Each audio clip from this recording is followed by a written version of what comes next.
Bonjour et bienvenue sur DigiSchool, je suis Florian, votre professeur de commerce. Aujourd'hui, nous allons aborder ensemble la partie vendre du programme de Terminal Bac Pro Commerce. Nous allons voir la vente et le traitement des objections.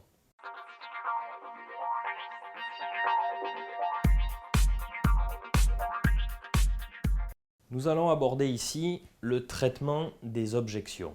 Tout d'abord, qu'est-ce qu'une objection? Une objection est une réaction de défense de la part du client vis-à-vis du vendeur.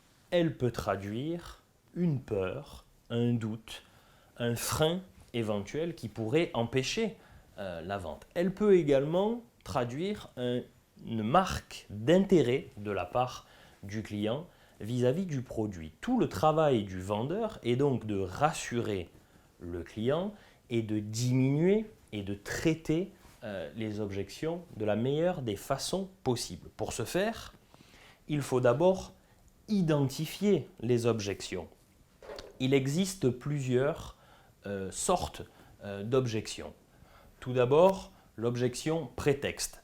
Cette objection qui est réalisée de la part du client vise surtout à se débarrasser du vendeur le plus rapidement possible.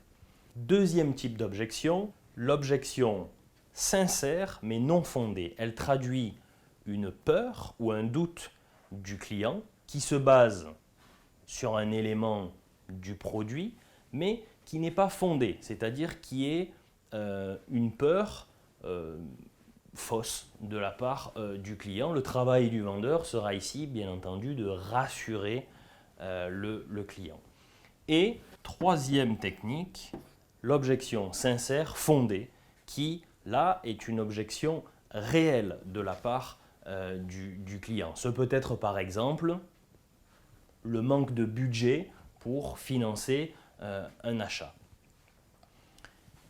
Il faut ensuite, après avoir identifié toutes les objections, il faut être capable de réfuter ces objections.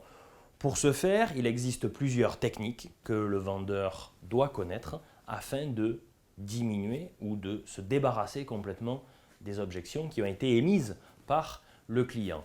Parmi ces techniques, la technique la plus souvent utilisée est la technique du témoignage. Cette technique consiste de la part du vendeur à dire au client qu'il possède lui-même ce produit ou qu'une personne connue possède ce même produit. La technique de témoignage permet de rassurer le client.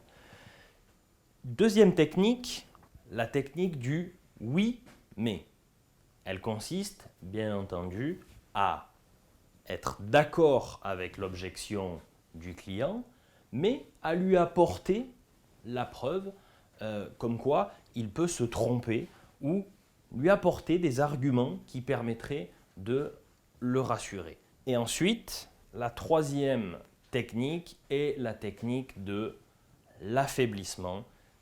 La technique de l'affaiblissement qui va consister à relativiser l'importance de l'objection émise par le client en montrant tous les avantages que peut lui procurer l'achat de ce produit.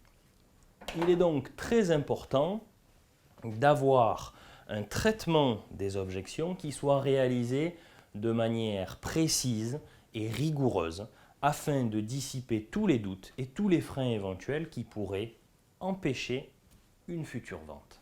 Merci pour votre attention. N'hésitez pas à aller sur notre site DigiSchool pour plus de cours en ligne et plus de supports vidéo.